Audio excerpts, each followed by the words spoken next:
In the isolated depths of Plainfield, I indulged in a barbaric ritual of death. I slaughtered them mercilessly, using their lives as my canvas, crafting clothing from their skin and scary masks from their faces to become them. They became my twisted idols. This and many other dreadful acts I committed. Can you believe it? You may probably hate me, but I had a purpose, and guess what? Each horrific act sent a chill through me.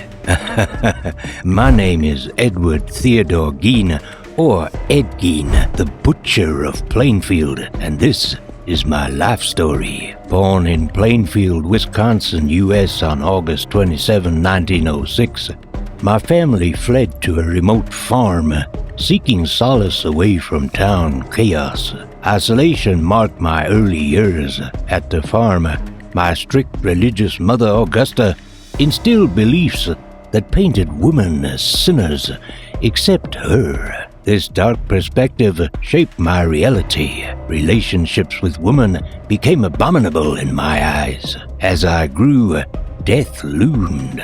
My father's death from alcohol in 1940 led the way.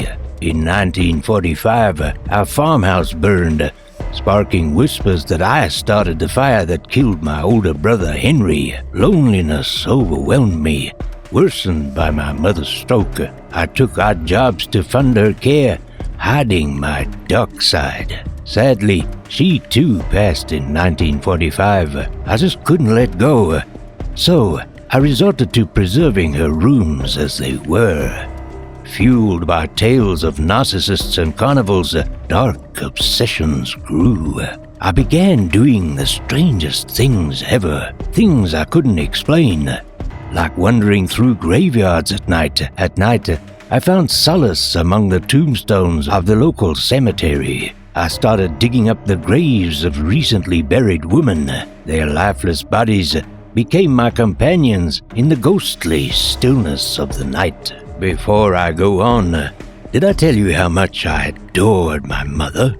Well, I loved her dearly, despite her manipulations, so I did terrible things to keep her memory alive in my heart. I know I was brutally wrong, but I really didn't care.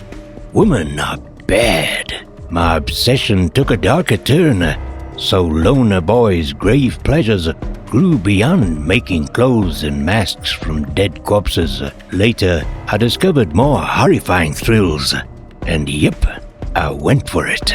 Within the walls of my home, a blood-terrifying transformation unfolded, turning it into a horror house. Here I carried out my wicked deeds, snuffing out the lives of women for my vile aspirations. Their bodies, which I turned into mere vessels, served my malicious creativity. Their skin, stripped from their forms, became the fabric for clothing. Oh my! Those garments clung to me like they were meant for me. From their lifeless faces, I carved strange masks, each one an unjust tribute to my insanity. Their skulls found a new dark purpose and were used to make my kitchen bowls and dishes. Now, this is a surreal twist, because every meal served in those dishes tasted like heaven in hell.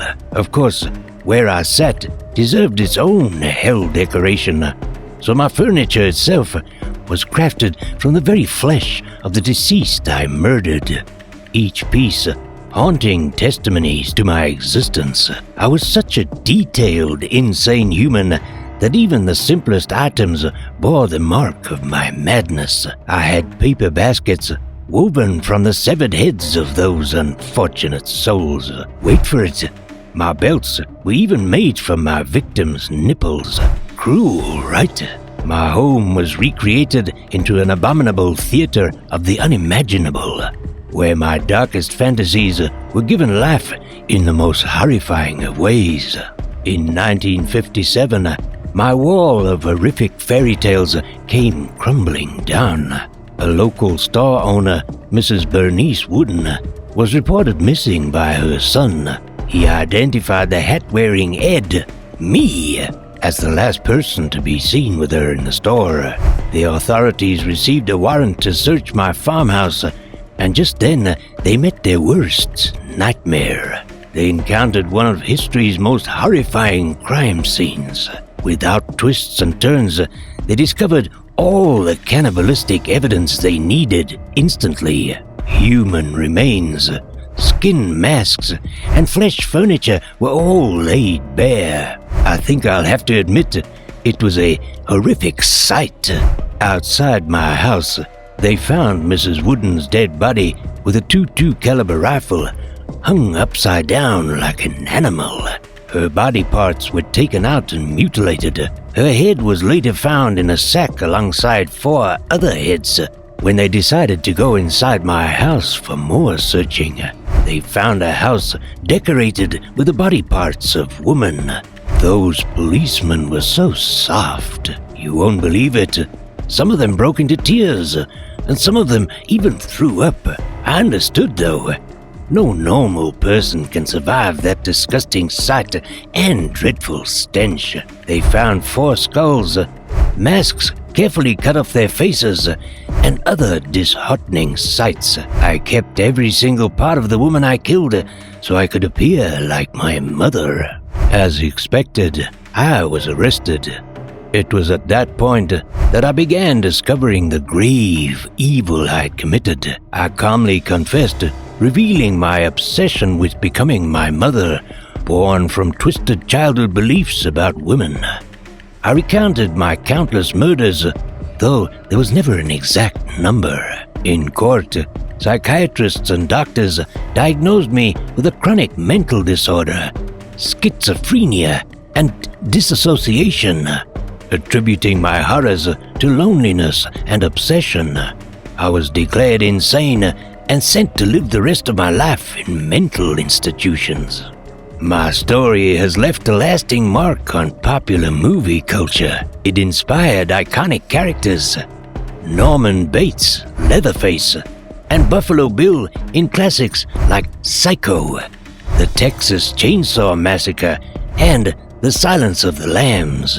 People remain fascinated and horrified by my life's horrors. Some of my grave visitors take scary souvenirs of the butcher of all time.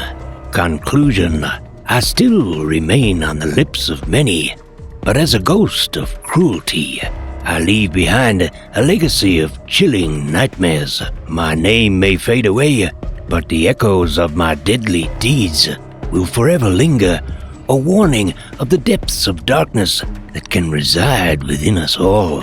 The truth is that, in my insane obsession, I knew I was wrong, but couldn't stop because of the bloody pleasure it brought. There should never be a justification for serial killings. My end. Anyway, 27 years later, in 1984, I died from lung cancer at the Mendota Mental Health Institute, ending my agonizing journey.